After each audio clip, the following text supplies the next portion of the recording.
तिकडे बघ बरं आरशाकडे जर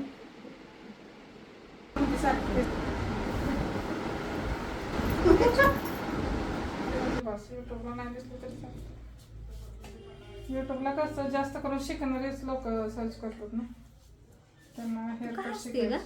ती मध्ये किती चांगली क्लायंट तुम्ही आहे. युट्यूबला डीप मध्ये टाकताय, हो पूर्ण टाकतात. तुमचे कला घेत असतील सगळे.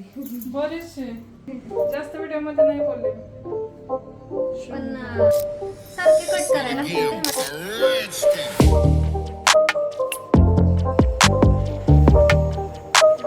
विषयलाच बरोबर आहे हो आमच्या.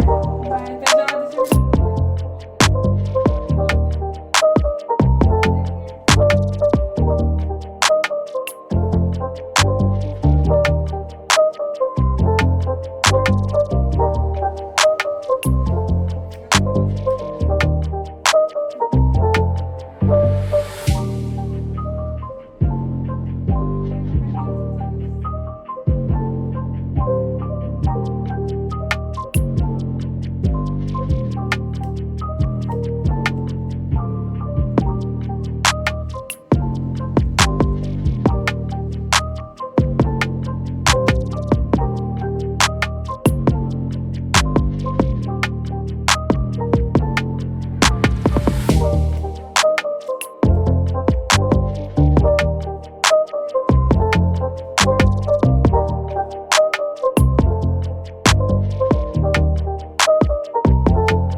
जास्त